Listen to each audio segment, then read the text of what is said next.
I'm Shomer. I've been part of activity here at Fort Worden since in the 80s. Know all the people who were the managers and head rangers and all of that for the last 35, 40 years. And then we formed a group called Friends of Fort Worden in 1992, and I was the initial president, and I've stayed in the volunteer role with the group ever since. One of the projects we do is a combination of the Native Plant Society chapter here and the Friends of Fort Worden is we pull invasive species. We don't use any sprays. We just get groups of people together and go to work. And someone just mentioned that we have a work party on Wednesday, so if you're still around and you want to spend a couple hours with us on the beach, it'll be a beautiful day, it'll be really nice people, we might have cookies, and we'll get rid of the latest emerging crop of Scotch broom. Now, if you're not familiar with that plant, the seeds are one of the longest lived seeds that we know of. So I know for sure from personal experience that on one site where I lived for 27 years, I removed the broom the first year and they continued to appear for all 27 years after that. So some guesses are 40 to 80 years. So, you know, when we take on invasive species removal, we're taking on a lifetime's work in some cases. And then in other cases, it takes 3 or 4 years to use up the soil seed bank. And but I'm really adamant that I won't work anywhere that's been sprayed, so I usually prevail, and a lot of work gets done and nothing gets poisoned in the process. So another focus for me for the last 25 years has been native prairie. I had been raising organic and open pollinated seeds from the 70s and started Abundant Life Seed Foundation that was located here. Come on in if you like. It's the wrong place. Growing all the what are now called heirloom vegetable seeds for many years. And in the process, I was also listing in our catalog all of the native species that I was able to produce by wildcrafting. And at 1992 was kind of a watershed. A number of things happened, and I decided to just go for it native. And left the garden varieties to other people, which they did carry on for a long time. And so ever since then, I've been wildcrafting the natives that make about, this will be the 27th or 28th year. Some of them collected right here on this property. I pretty much know the fort inch by inch, what's growing here, and so I don't think you're going to see that though, because there never was any prairie at the fort. So what is prairie? It's an area that is maintained by burning in this latitude, in this geography. You can't abandon a prairie and just expect it to stay the same. So it was really striking last night. I was over at the historical presentation that the Jamestown Squaw people were doing downtown, which is a big community event with a full house last night. And one of the first things that the historian presented was a slide of our native prairie here, and he said, I don't understand how this has managed to stay open like this in spite of all the, no tribe here. The village was burned down by settlers in 1871. And yet, 150 years later, there's still a very authentic prairie. And he doesn't realize that thousands of hours of work that has gone in since then. So that's pretty much where I hang out in season, and sometimes with others, and sometimes just working alone. But now it's getting to be almost a tourist stop, so there's more and more visitors coming. So then I expanded on that by traveling all around the peninsula and all around western Washington using the Washington Atlas, which identifies all the ancestral prairies that got mapped in the early days of Washington. There were about 80 prairies in western Washington. Many of them are totally erased now. That means they were either farmed, built on, paved over, just bladed out of existence. There was a reference to it in the talk I went to last night that settlers who came to farm would often run their pigs and cows over the prairie, and within a year or two, the animals would have consumed all the live roots that were in the ground. So that was like cleaning the prairie for Western farming and completely destroying a heritage that probably goes back 10,000 years. The prairies actually came from the work of the ice sheet. So we had ice here until about 15,000 years ago. The ice retreated, and as it retreated, the first thing that happened was that the seeds that were left behind by the glacial moraines, a lot of them came up in what are now called gravelly prairies, especially around Olympia. So if you dig into that soil, it's pretty thin and has a lot of rocks in it. That's basically the rubble that a glacier makes. So you can kind of see this wave of plants moving northwards. Yeah, ice got a little bit south of Olympia, so probably there were prairies in southern Washington before. And there were inhabitants, we now know. They were hunting mastodon, for example. We have archaeological evidence of that. And as the ice retreated, and the prairies began to fill the space in, moving northwards all the way up into southern Canada. And then gradually the forest followed the prairie northwards and expanded to fill the whole northwest coast. So by the time explorers came here, they thought the whole region was forested. They didn't recognize that these clearings actually were being maintained by fire and continuously for thousands of years by the inhabitants of the region.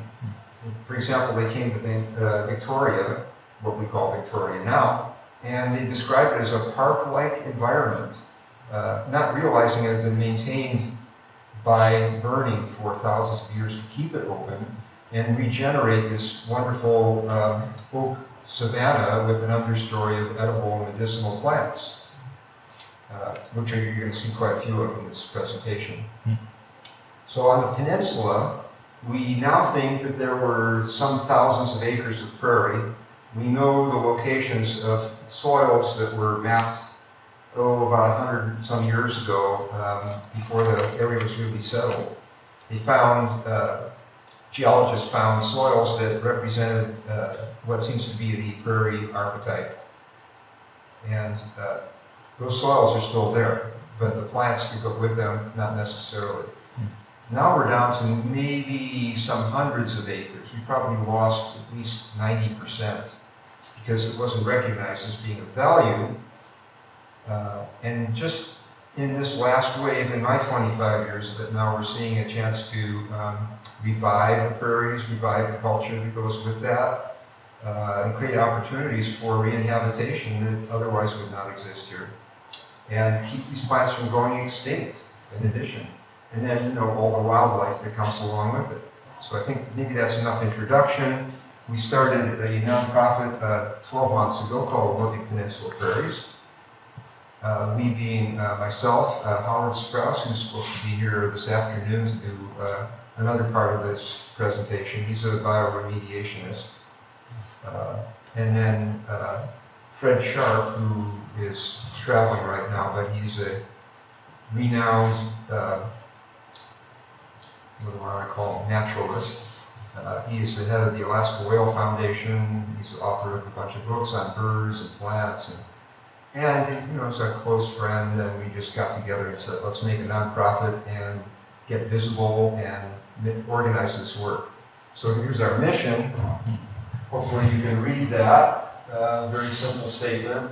Anybody can't read that? I'll move on. Now it turns out that there's a regional movement, and it's been going on for at least, I would say, 7 years. Prairie Oak regional project that involves people from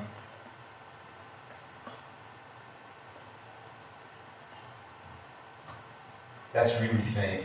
I'm going to go for the other map that's a little bit brighter. Okay, so that might be helpful to you. Hi.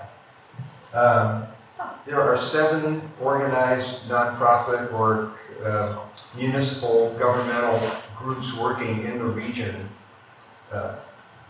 And forming what's called a master plan now for the entire region to bring back the oak prairie savanna. So you can see at the top there,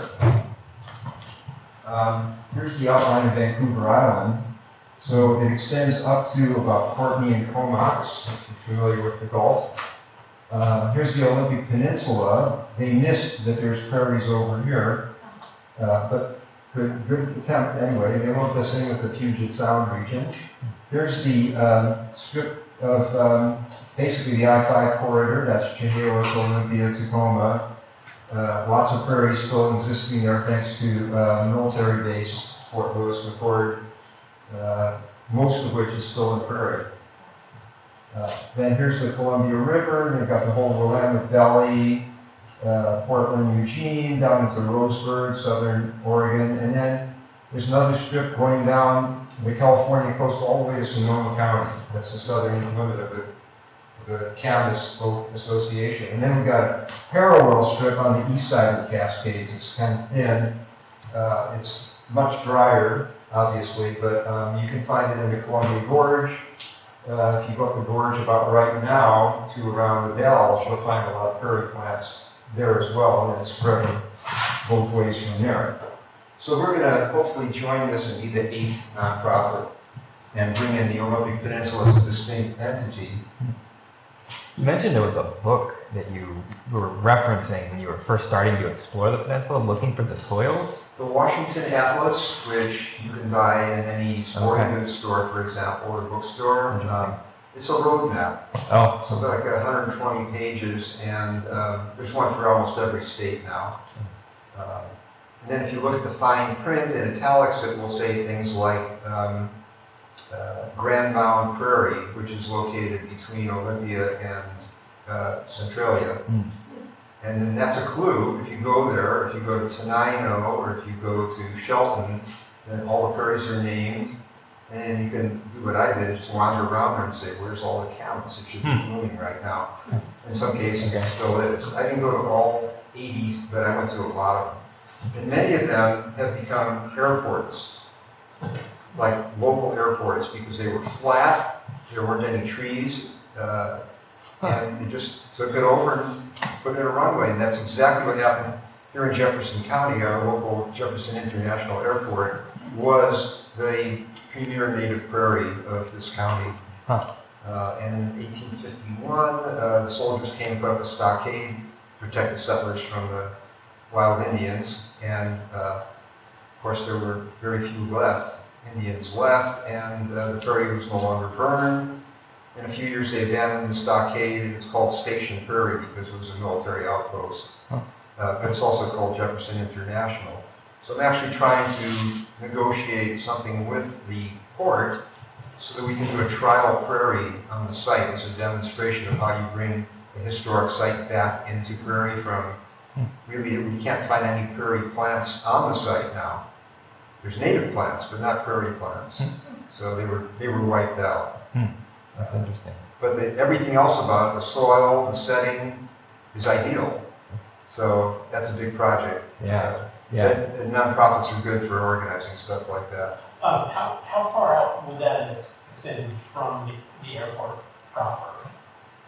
Just like the airport space?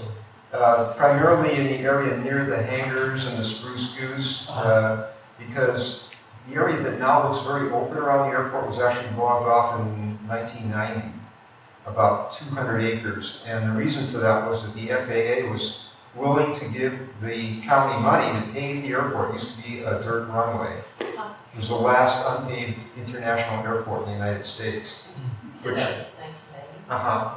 And then, big planes couldn't land there, obviously, and we actually fought off the attempt to expand the airport because we didn't want big planes coming in, so we still have no scheduled air service here, which I think is a real blessing. Yes. Because we have growlers instead. From the Navy base. So like I live half a mile or so north of the airport off 20. So would that have been the kind of the first cedar olive forest that we have now? Both 20 and 19 were, dug for forests, and this big clearing took place. They were burning slash for months, and it was very smoky. It was like a pall of smoke hanging over the whole area, and people would be waiting in line at the post office and say, "Isn't it terrible about the airport?" So finally, I went to the Port Commission and said, you've lost the public, and I just suggest you maybe plant some flowers there to make it more appealing. So they gave me $1,000, which was nothing, of course, and I planted some seeds there, and it all worked out beautifully. I don't have any slides of that today, but actually made the front page of both of the local papers in color, and that was actually part of my career change, because I thought, this is the moment where people are ready to support native plants. I'm going to go for it. So that lasted for about a week, and I just fell on my face because people don't keep newspapers after about a week, But it took about 3 years, and then simultaneous with that was a regional movement to start working with native plants. It had not been there before in 1991 or 92. We had two symposiums, one in Olympia and one in Western Oregon, where several hundred people came. And many of them went off and started nurseries, and some of those are still in existence, and they are my customers now. So we've been working together on this for over a quarter century as a regional movement. And that's the kind of thing that creates the floor from which Oak Savanna can be, restored. So yeah, it's been a lot of fun, and I'm never regretting making that choice, even though for 3 years I was indigent. So it goes. Okay, now we're going to look at some prairie pictures. Not much contrast there, but that flower in the middle is the chocolate lily, or sometimes called rice root, because there's a little clump in the root system that has offsets on it, kind of like garlic bulbs. They're small and they're edible. It was one of the probably 2 major food plants of the Northwest Prairies. And it's a beautiful plant. You're going to see it again somewhere in my...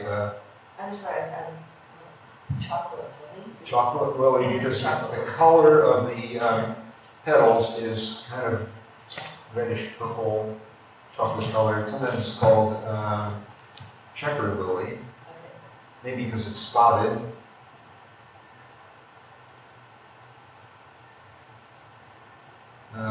Here's a view of our local prairie, which you're going to see more of as I go through here, but just want to say that if you want to see an authentic prairie, and it's in full bloom right now, this is the best time of year. We're really fortunate that the 2 things coincide. It's, if you're not from this area, or if you are, you go out the entrance to the fort, that you're on Cherry Street. Continue all the way down Cherry Street for about 1 mile, and then the street makes a curve to the left.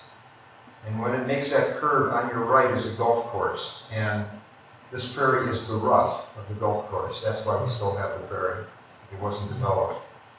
You can just make a right turn and then another right turn into the golf course, find the parking area. There's a kiosk there with pictures of native plants, and you're looking at our, the best we have to offer. And this was kind of the way that the land looked when Vancouver sailed in here in 1792. It was described by his botanist, Archibald Menzies, very famous botanist, as a park-like environment, just like Victoria, not realizing it was periodically burned. So we've done 2 burns, and I'm going to show you pictures of one of them soon.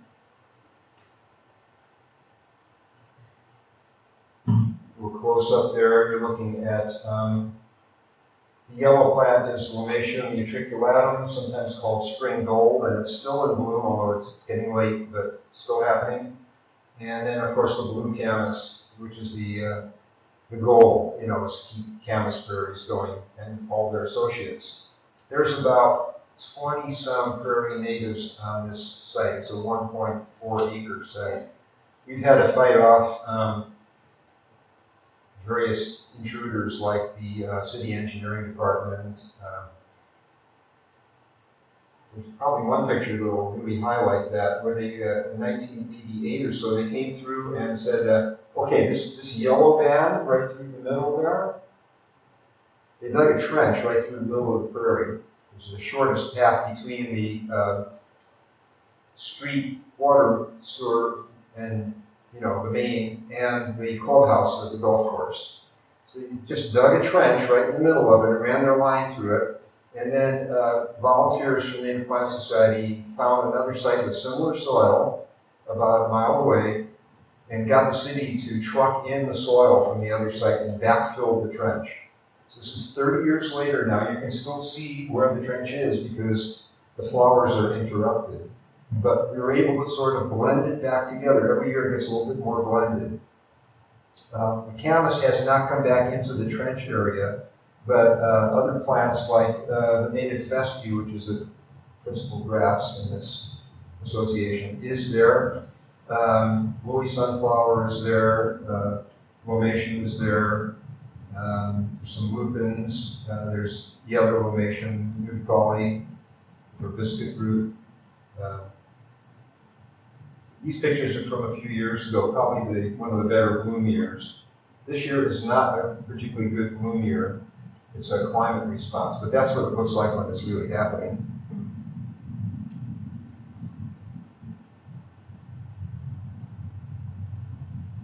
That red flower in the foreground is Geum triflorum, which is called prairie smoke in the Midwest. And it's the only population within 50 miles. So there's a little mystery around it, why it occurs. There's just, a few dozen plants here. And the nearest location is on top of Blue Mountain, which is in the Olympics at 6,000 feet. So we think that one of the town pioneers dug up some plants on Blue Mountain and brought them down and put them in the prairie, and they persisted. But of course, we don't know that for sure. It's a wonder. They're blooming right now too, by the way. You really should go there. This is why we go right in the golf course. You drive in the entrance to the golf course, through the prairie, Through the prairie. turn around to the right, there's a kiosk and a little parking area, which I'll probably be showing you, and then you can just walk around and look at things. I wish the contrast was a little better. Here's a nice combo with spring gold camas and both lomation species, I think, are there. This one up here is the taller lomation, which is the, you can see my marker there, biscuit root, or pomo celery also called, and then kind of on the floor underneath is the low-growing spring gold.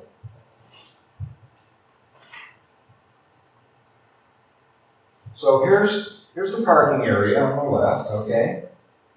And this fence that we've chained it off to keep the mowers from intruding. They sometimes do anyway, but it's been pretty good. Used to be over here, or actually here. You can kind of see a little opening there. And I was able to negotiate this strip from the golf course a couple of years ago, because what they would do is they would mow it every year. And I can see there were native plants there, and it was just a chore for them to keep mowing it. It wasn't helping anybody. And I said, could we move the fence out about 8 feet? And said, all right. So we grew the prairie a little bit, and that's what it looked like the first year. The best camas patch came up where they had been mowing for the last 30 or 40 years, maybe. So what that tells us is that the matrix is still there. If we could get them to stop mowing the golf course, it would all be prairie again, or at least parts of it. It would be like a miracle. And it would be good if we could burn it first, and then it would rejuvenate, some of the sleeping seeds, and also clear the ground of grasses, mostly being European creeping grasses to make fairways. And it's not out of the realm of possibility. It's a long-term ideal that this was the demonstration of what would happen if we could negotiate parts of the rough back from the golf course.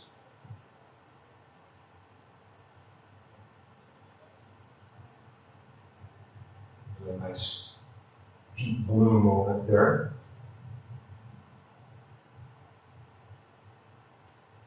It's really a shame that the contrast isn't better because it's so brilliant, I wish I could make it that way, but I can't. So let's see, let's go here.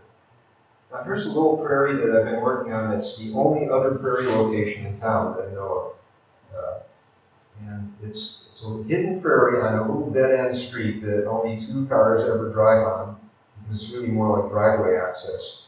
And I'm not going to tell you where it is because the neighbors don't really like a lot of activity in what they consider to be their driveway. But it's about a mile from here. And I just started to hand manage it back into shape. So this is what it looked like last May, just about right now. We've got some Oregon grape in the background here, wild rose, and then all this grass, dried grass that was there from neglect, basically. And then in the foreground there, you see Lomatium spring gold blooming. And now I'm going to go through a sequence of working it back into shape. This took 12 months so far. So it did bloom. This is like blackberry canes back here. Typical, invasive, creeping out into an open prairie area. There's also a lot of bracken, which is actually part of the prairie matrix, but something you don't want to have dominating it. This is what it looked like in the fall. Just lots of dead grass falling on itself there, and doesn't look like a prairie, it looks like an unkempt lawn. But in the meantime, I had cleared out all the blackberries from up in that area, just kind of pushed everything back, cleared it out, just chopped up the canes and sort of composted them off to the side. Okay, so this is about March of this year. Oregon grapes starting to bloom back here. And just, again, like I've taken off all the dead grass by now, just to kind of clear the way, taking off the bracken, just to kind of open it up and find out how we go from there. Still that way, moving through March. These were taken about 10 days apart. The very first blooms, a little bit of yellow starting to show up there.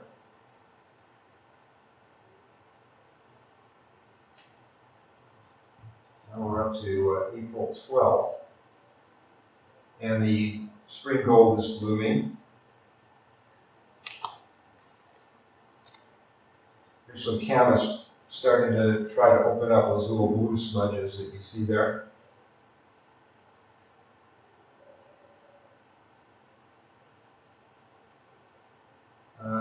Now the canvas is starting to open up, grass is resuscitating, and so I'm watching. Basically, what I'm doing now is removing on this fairly small area all the invasive species, which are morning glory, unfortunately, but I'm staying ahead of it. And purple dead nettle, Lamium purpureum, which is a pretty innocuous weed, but it makes a lot of seeds. So my objective is to minimize the amount of seed that gets produced there.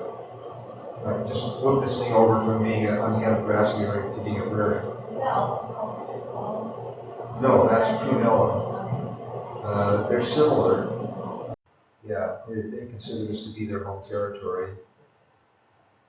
Now, here's another birding project that we just started this year. So this is a farm which is going to be one of the stops on my field trip on Monday for doing my workshop. And I don't know if you've met Logan and Lacey, who are helping produce this event in the registration building. They're doing a lot of the invisible work that's making this impossible. But this is the farm they live on, and we spread this big tarp last summer. It's light excluding and fastened it down over what had been basically a cow pasture in years past. But right now the farm is being converted from an old family farm that was mostly grazing to a mixed-use permaculture-oriented farm with a whole bunch of interesting projects going on. So it'll be a really good place to stop. I'm going to demonstrate seed cleaning. There's goats, there's orchards. It's the best thing happening, really. So this was put down and overwintered, and when we peeled it back in February, that's all dead grass. So it worked. and you can just crumble it up. So it went from being thick green pasture grasses to a patch of dead grass, which we then ignited with, we didn't want to do an open fire because like the city limit is basically right across this part where that track is. One side is city, the other side is county. You can burn in the county, but you can't burn in the city. The site that they chose for their best purpose was just inside the city limit. So we thought, okay, the city's not going to give us a burn permit for this, so let's just use little propane torches. And it was small enough patch, we were able to ignite it and burn it off, and all of the lush green grass around would not burn. So we did a precision burn. It took less than an hour, just using the little hand torches. We were even using grass there, like we would use one clump of dead grass to catch the fire, and then just kind of use like a wand over the other grasses, and then it just all burned off.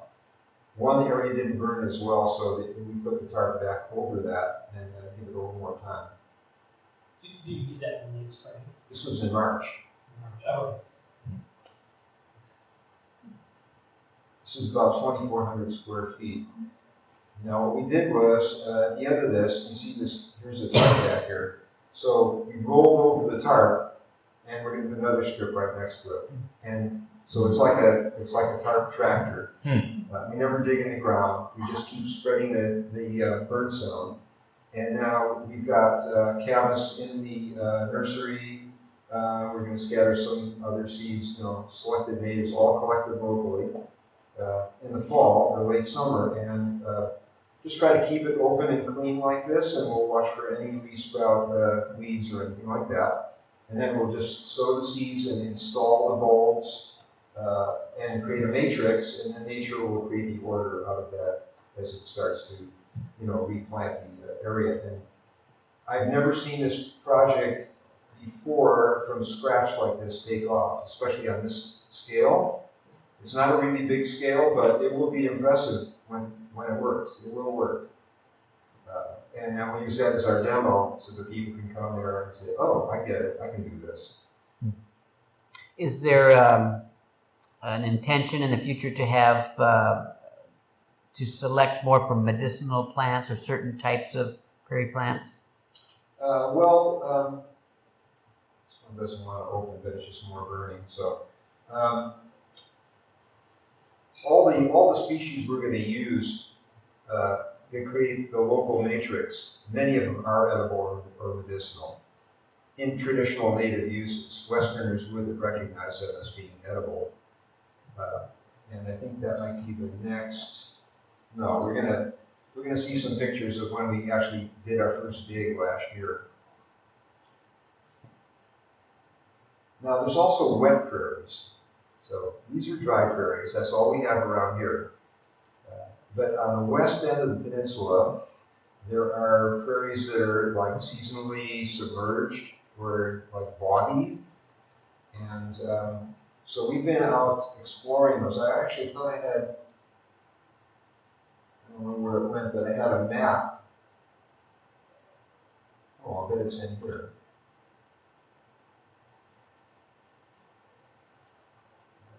Here we go.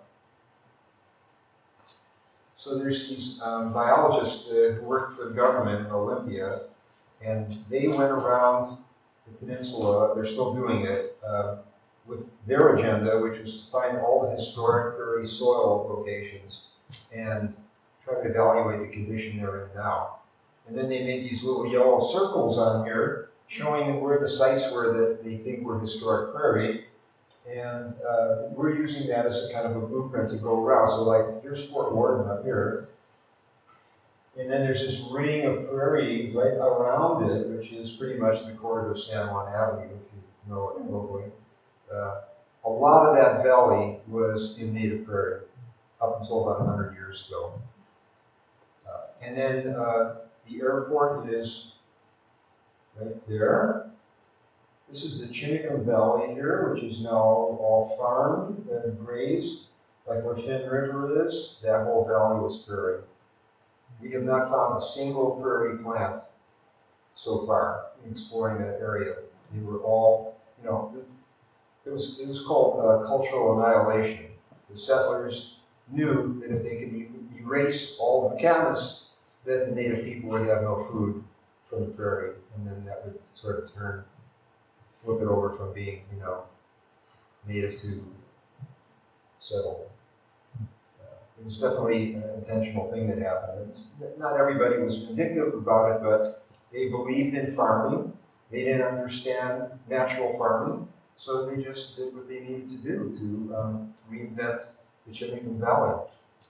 So this management of the prairies here was then done for the plant uses and not to attract grazers. Like, I'm familiar with like large-scale land management in Australia, where the Aborigines did very similar things on a very large scale, but to attract kangaroos and ewes and grazers, so for easier hunting, more so than necessarily for the plants that were there. So here, that's a different story. So it's for the plants. It's very good that you brought that up, because last night when I was down at the Squallen presentation at the Historical Society downtown, he brought that in. See, as the ice retreated, the land was open and not forested like it is now. And there was a place down here called Tumultuous Rock, which is a sacred site. It's about 10 miles from town. You know it? Yep. Okay. And scouts used to go to the rock and they could see the whole valley because there were no trees yet, or there were just, willows and alders maybe. And they could see the elk migrating down the valley, the elk that are no longer there. And then they would alert the hunters, and the hunters would wait for the migration to come down, and then, real easy hunting condition after that. So yeah, that was the ecology of the valley before it became forested, before it became farms. And the forest and the farms kind of go together. I don't need to explain that. So anyway, I just decided I would post one of these maps. This is the swim area over here, and you can see lots of yellow there.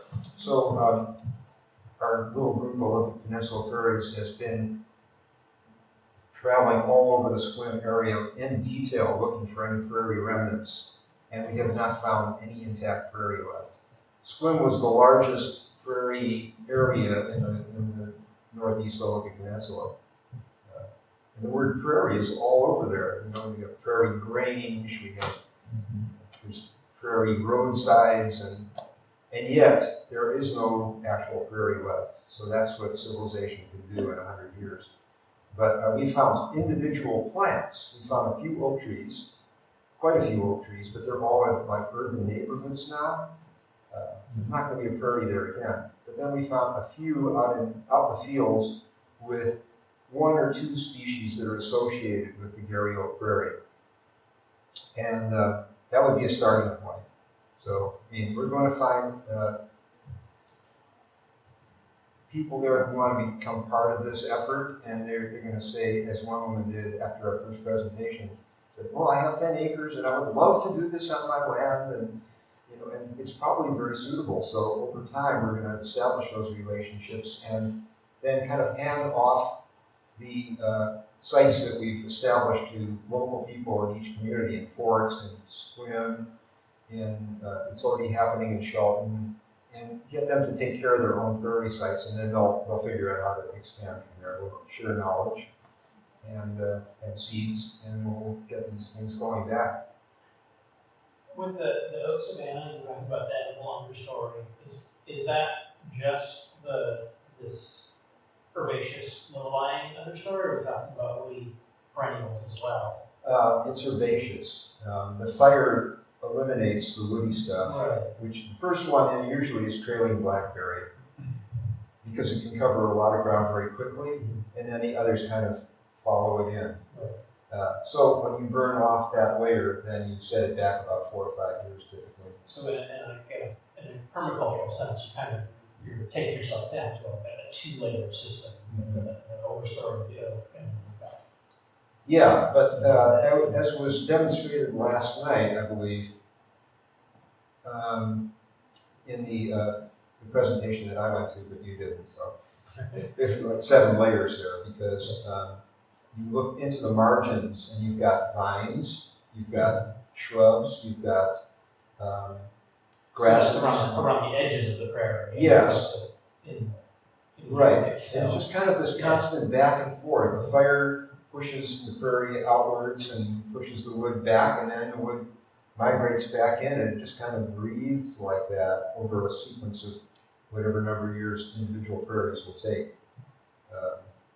And it's remarkable to me when we get into the wet prairie slides. This one prairie we've been studying now is very intact. It's probably maintained by the whole tribe. But we've never seen anybody out there yet actually maintaining it. There's no evidence of recent burning. Somehow, even though it's surrounded by trees and shrubs, it has not turned back into a forest. And it might be because it's too wet.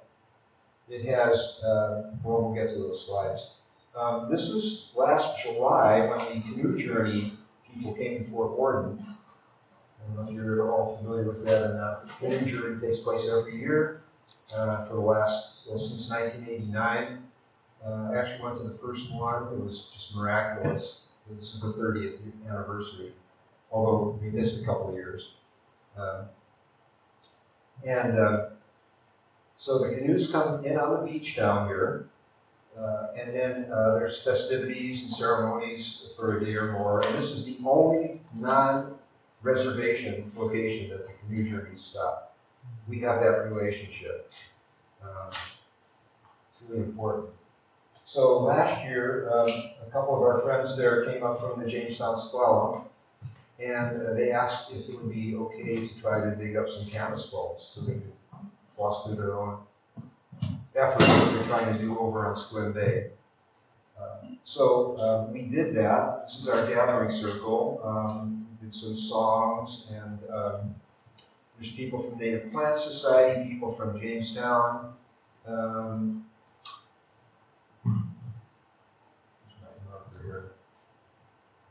This is Howard over here, Howard Sprouse, who's part of my organization, and he's supposed to be here this afternoon to do the sequel to this presentation.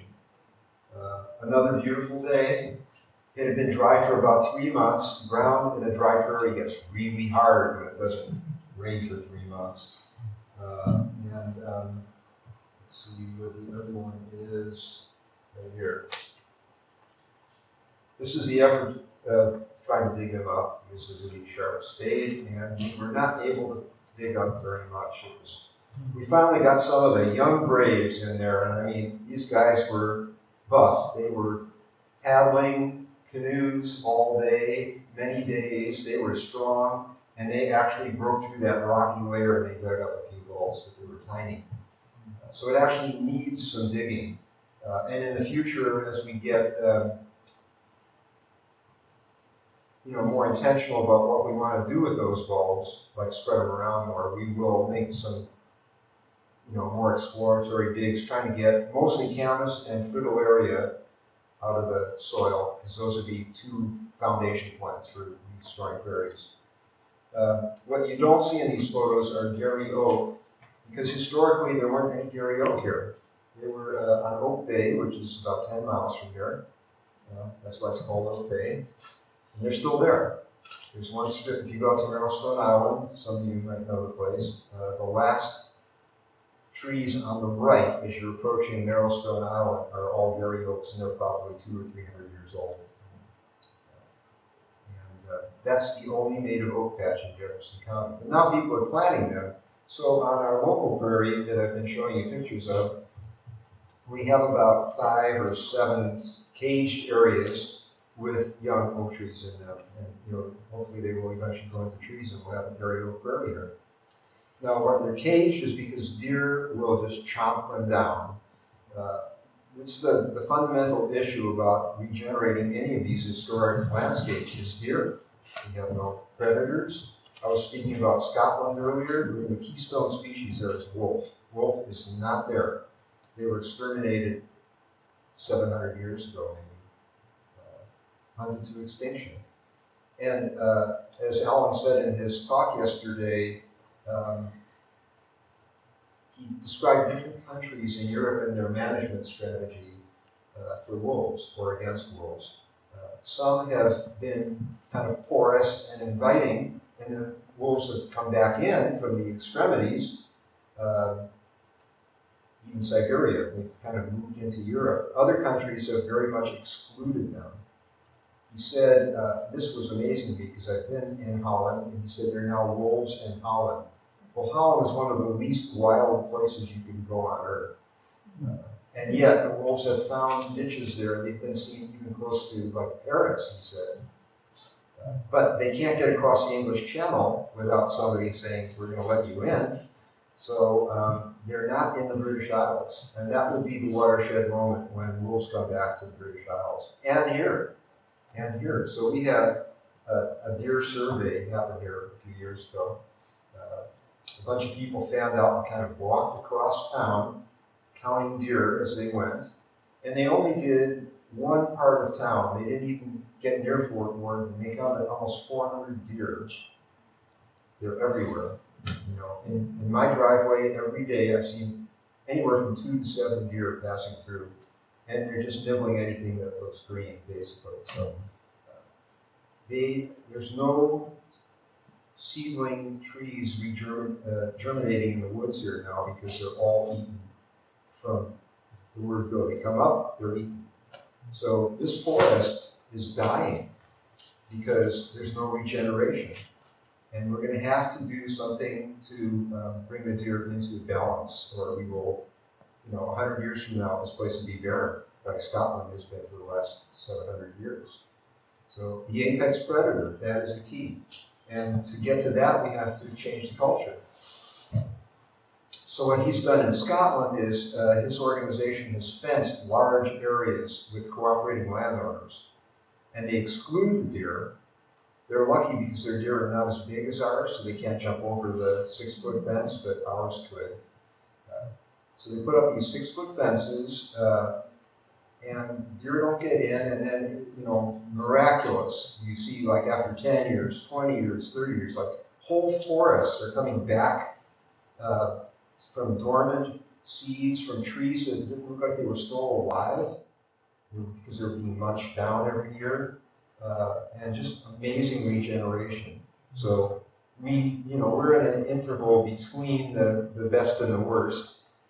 They hit the worst, and now and he showed us places that were like the worst, nothing, just bare.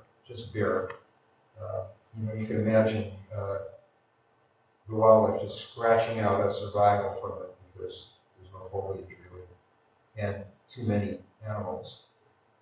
So the trick is obviously going to be to bring down the number of animals, and the most humane way to do that would be with wolves, and to bring up the populations of native plants that have been suppressed by reintroducing them. That to me that's the work of many lifetimes. We want to not live on a bare continent, that's what we're going to have to do. Our national parks will disappear too if we don't do that work. Let's run through a few more pictures here. Okay, this is another kind of a prairie site. It's on a hillside west of the Elba River, and it's a dry prairie with a southern exposure, and it's a different mix of native plants there. It's kind of transitioned from the wet to the dry side of the peninsula. So that purple bloom there is the native larkspur. We actually have native larkspur at least 3 locations I know of here in eastern Jefferson County. But it doesn't get very big because it's in really dry sites. And it could be grazed, although I don't see evidence of it being, it's kind of a poisonous plant, actually, larkspur. So deer don't seem to eat it. That's why it's thriving on this mountainside. Deer are obviously around here, but they're not eating the larkspur. So we didn't find camas here, but we did find several other prairie indicator species. So prairies don't have to be level. Close up with the larkspur. It's one of the most beautiful plants in the mix, for sure. Now here it is mixed in with, I believe, death camas, the white ones. So we have death camas here in Fort Townsend too. It's just getting close to blooming now. It's actually kind of a creamy white, and it looks quite distinct from the blue camas. You could not confuse the two in season. But after the above ground part dries up, the corms or the bulbs look pretty identical. So people learned a long time ago to not sort of unknowingly harvest poisonous bulbs. And they would mark the bulbs by putting what they call ironwood, which is ocean spray. It's a very hard, straight wood. It's just everywhere here, right outside here. And they would make stakes and put them in the places where they observed the death camas so people would not dig there. So, but they didn't have to exterminate it. You know, it's part of the matrix. We need it, but we don't eat it. Although last night in the cultural presentation downtown, they suggested that many of the old-fashioned tribal gardeners, if you want to call them that, would try to exterminate it. There's an Indian paintbrush. This is from that mountainside. It's not in our Port Townsend prairie, but it is a prairie species. This is me doing a workshop on Yellowstone Island with a permaculture event a few years ago. And there's prairie plants in this part of the island. And I'm harvesting, it's very late in the year, and I'm just showing seed harvest. Goldenrod, which is another prairie plant. It was the only thing that was still harvestable. We're going to do a little seed harvest on Monday if we take the workshop. Not very clear, but this is baby blue eyes, and it's growing on the beach here. I checked it yesterday and I found a few seeds. So this is one of the 2 earliest seed harvests that I do. I do about 200 species a year. The first dryland plant to mature is baby blue eyes. I'm sorry, not baby blue eyes, it's common name for it. No, it's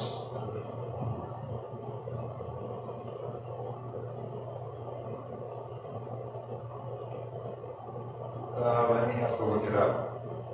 It was blooming on the beach, still is a little bit in April. And it could be a prairie plant at a different location in Fort Worden. This is a Gary Oak prairie in the Portland area. I just threw it in so you could see, as well as you can see it, that is, what the combination of the oak trees and the camas do when they're together like this. So these are not like giant oaks, these are more kind of like brush oaks. Last year I went on a field trip near Corvallis where we saw some really massive old oaks, 200, 300 years old. And underneath them were all the same plants we have here, Formation, camas, Idaho fescue, and so forth.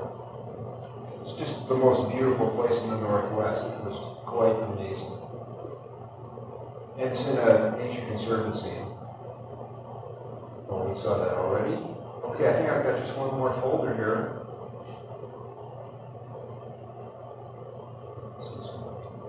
Yeah, okay, the wet prairie. That'll make a good finale.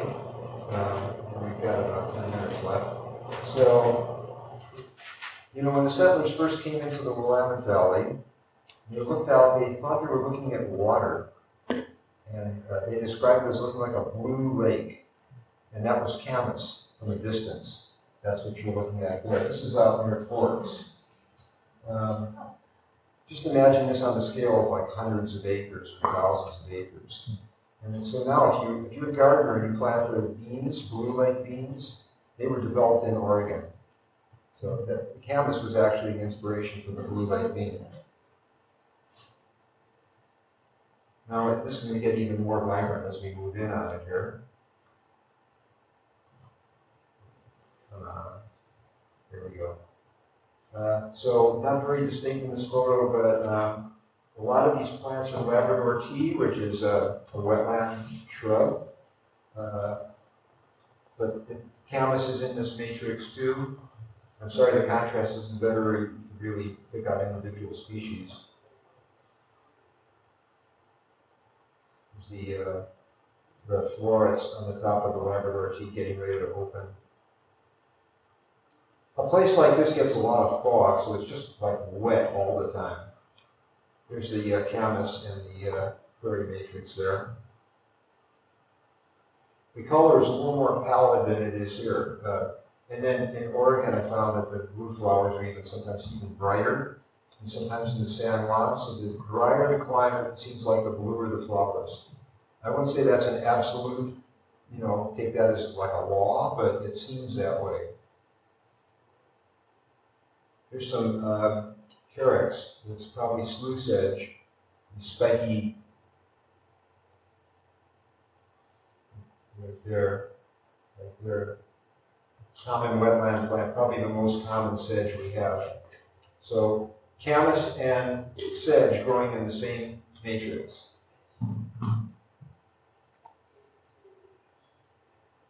There's a kind of the full, this was at peak bloom last May.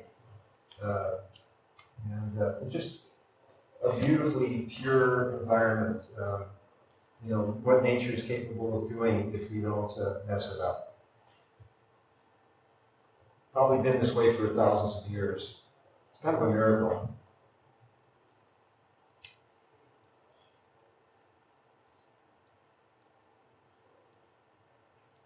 It's a closer view of the canvas. You see the color is really kind of washed out. They're just not that royal blue. This is after most of the bloom has faded, and you can still see a little bit of bluish, but this was a revisit about 3 weeks later. Is the camas, does it have a legal protection against harvesting, or do you need a permit? No, this is a very accessible site, and there's no signage there, and hopefully people are being respectful of it. I'm sure more people are noticing it now that the camas awareness is developing.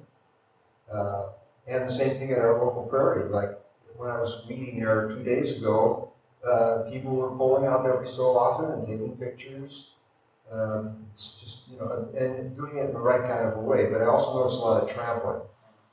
And I try to collect from a number of different sites every year. And incidentally, I have a seed business, in case you didn't know that. Inside Passage Seeds, I have my 200 species.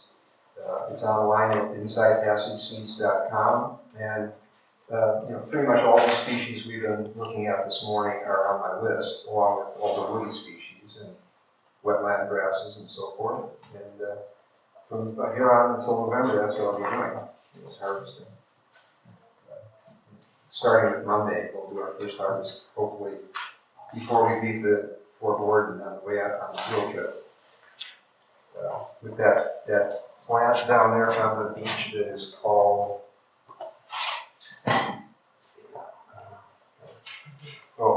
Colonists parviflora. Does anybody know? Colonists is called. Well, look it up. Colonists.